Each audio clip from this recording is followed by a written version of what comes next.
You know the exact silence I'm talking about. It's the middle of the night. The rest of the world is asleep, but your eyes are wide open. The exhaustion is heavy in your bones, but your mind is racing at 100 miles an hour. You're looking up at the ceiling, or maybe you've even been driven down to your knees on the bedroom floor, and you are begging. You are pleading for a break. You're asking for your failing health to finally turn around. You're asking for the bank account to clear before Friday. You're asking for the heavy, suffocating anxiety in your chest to just release its grip so you can have a single moment of peace. You pour your heart out to the dark. You offer up your pain. And what do you get back? Nothing. You get the hum of the refrigerator. You get the shadow of the street lamp coming through the blinds. You get the absolute, crushing weight of a silent room. And right there, in the middle of that deafening silence, you start to believe the oldest, most poisonous lie in human history. You start to believe that you just aren't worthy. You start to internalize the idea that you are being punished for something you did years ago. Or worse, you fall back on the programming you were fed since childhood, that you are being tested by a creator who is sitting on a cloud somewhere, deliberately holding out on you until you suffer just a little bit more, until you prove you've learned your lesson. I am here to look you in the eye and tell you right now, that silence is not a rejection. It is a reflection. We have been bamboozled. We have been hoodwinked into treating the infinite, creative power of this universe like a cosmic landlord. We've been systematically trained to approach the Creator with our heads bowed, our shoulders slumped, and our hands out. We have been taught to act like beggars holding a tin cup, desperately hoping the powers that be will drop a few coins of mercy into our tragic little lives. Who taught you to hate your own power? Who taught you that you were born in debt to the universe? Who taught you that your suffering makes you holy and your pain makes you pure? It is a theology of weakness. It is a doctrine of powerlessness designed to keep you looking up at the sky for a savior, completely blind to the fact that you were born with the steering wheel already in your hands.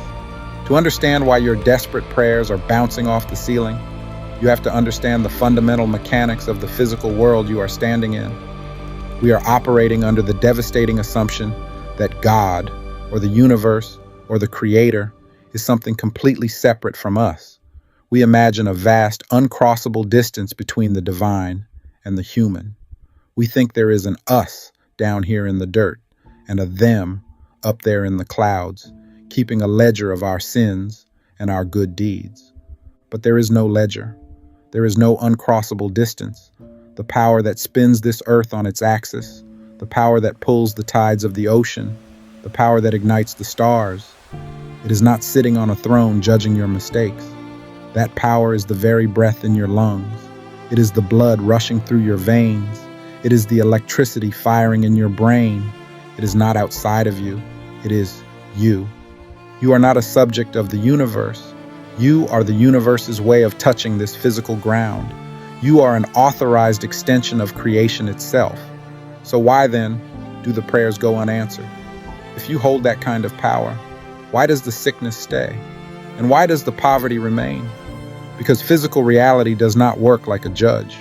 It works like a flawless, uncompromising mirror.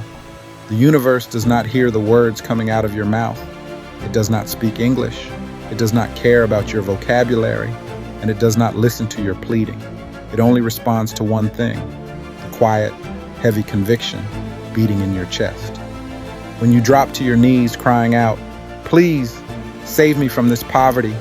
Please give me enough money to survive," the mirror does not hear a request for wealth. It feels the desperate, suffocating belief of your poverty. It reads the frequency of your fear. The deepest, most honest conviction in your heart at that moment is, I am broke, I am broken, and I am powerless. And because this world is a perfect mirror, it honors your conviction perfectly. It takes that belief of lack, and it hands you more struggle to match your expectation. You are using your deepest emotional energy to fertilize the exact nightmare you are trying to wake up from. You cannot demand victory while practicing the posture of a victim. Think about the psychology of begging. When you beg for something, what are you actually declaring to the world? You are declaring its absence. If you are holding a glass of water, You don't beg for water. You only beg for water when you believe the well is completely dry. Therefore, the very act of begging is a declaration of lack. When you pray from a place of desperation, you are shining a massive spotlight on the problem. You are taking all of your creative, life-giving energy and pouring it directly into the sickness, into the debt, into the loneliness. You are giving the shadows a microphone. You say, "Take this illness away." But your entire body is vibrating with the terror of the illness. Your mind is obsessing over the symptoms. Your internal monologue is playing a highlight reel of your pain. The universe looks at you, sees a human being completely consumed and convinced by illness, and says, "This is what they believe is real. Render more of it." This is why people who fight the hardest against their circumstances often stay stuck the longest. They are punching the mirror, wondering why their knuckles are bleeding and the reflection is still staring back at them. You cannot fight the reflection. If you don't like what you see in the glass, you don't break the glass. You change your face. It is time to stand up. It is time to wipe the dirt off your knees. It is time to stop looking outside of yourself for the rescue ship and realize you are the captain of the vessel. If begging doesn't work, if crying out in the dark only creates more dark, how do you actually pray? How do you actually move the mountain? How do you change the physical circumstances of your life when the bank account is empty and the doctor's report is bad? You have to completely abandon the beggar's cup, and you have to step into what we call the posture of arrival. The posture of arrival is the absolute, quiet, undeniable knowing that the outcome you desire is already yours. It is not hoping. It is not wishing. It is not trying to trick yourself with fake positivity. Positivity is just a band-aid over a bullet hole if you don't actually believe it. The posture of arrival is the deep, cellular recognition that the battle is already won before you even step onto the field. Look at a master farmer. A farmer doesn't plant a seed in the cold dirt, run back inside, and then stand at the window every single night, sweating, crying, and begging the earth to please make his crops grow. He doesn't negotiate with the soil. He plants the seed, he waters the ground, and then he goes to sleep with the absolute, unshakable confidence that the harvest is on its way.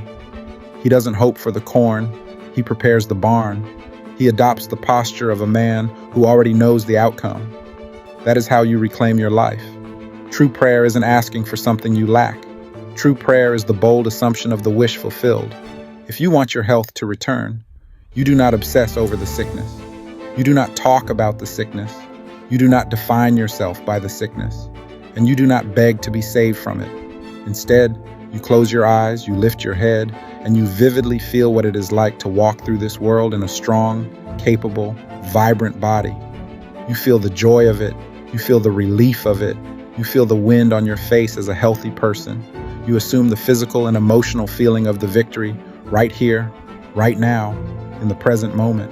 If you want financial freedom, you don't pray for the bills to disappear. You sit in your chair and you cultivate the exact emotional state of a person who has zero financial worry. How does that person breathe? How does that person walk? How does their chest feel when they wake up in the morning? You generate that feeling inside your own body, completely independent of what your current bank account says. You don't wait for the evidence to change your mood. You change your mood and you force the evidence to catch up. This is not poetry. This is the raw physics of human consciousness. When you hold the posture of arrival, something profound happens to your internal architecture. Your core belief shifts. You stop transmitting the frequency of a victim begging for a handout, and you start transmitting the frequency of an owner claiming what is theirs. The perfect mirror of reality catches that new light. The universe feels the shift in your conviction. It recognizes that you are no longer operating under the delusion of lack. And here is the beautiful, undeniable truth of this reality. When your internal conviction changes, the physical circumstances of your life have absolutely no choice but to rearrange themselves to match the new man or woman standing in front of the glass. The people you need will suddenly cross your path. The opportunities will unlock. The cellular structure of your body will respond to the new command of health. The heavy doors that you've been banging your fists against for a decade will quietly swing open, not because you forced them, but because you finally stopped pushing and simply walked through. Even a rose growing from concrete doesn't ask the dirt for permission to bloom. It doesn't beg the asphalt to move. It simply obeys its own internal blueprint of a flower, and the concrete is forced to crack under the pressure of its quiet, undeniable existence. There is a day coming, and it is coming soon, where men and women will wake up from the slumber of unworthiness. They will shake off the heavy chains of religious guilt. They will look back at the years they spent begging a silent sky, and they will realize that the voice they were waiting to hear was their own. You are not an accident. You are not a sinner born into a prison, waiting for a pardon. You are the architect of your own experience, placed in this physical reality not to be punished and not to be tested, but to master the art of creation. The time for begging is over. When you wake up tonight at 2 a.m. and the silence fills the room, do not bow your head. Do not drop to your knees. Stand up. Plant your feet on the floor. Look out into the dark and realize that the dark is waiting for your instruction. Adopt the posture of arrival. Feel the victory in your bones. Claim your health, claim your peace, and claim your power with the quiet, unshakable authority of someone who knows exactly who they are. Stop praying for the storm to pass. Stand in the rain, look up at the clouds, and declare that you are the one who brings the sun. Stop begging the mirror to change. Change your face, and watch the world change with you.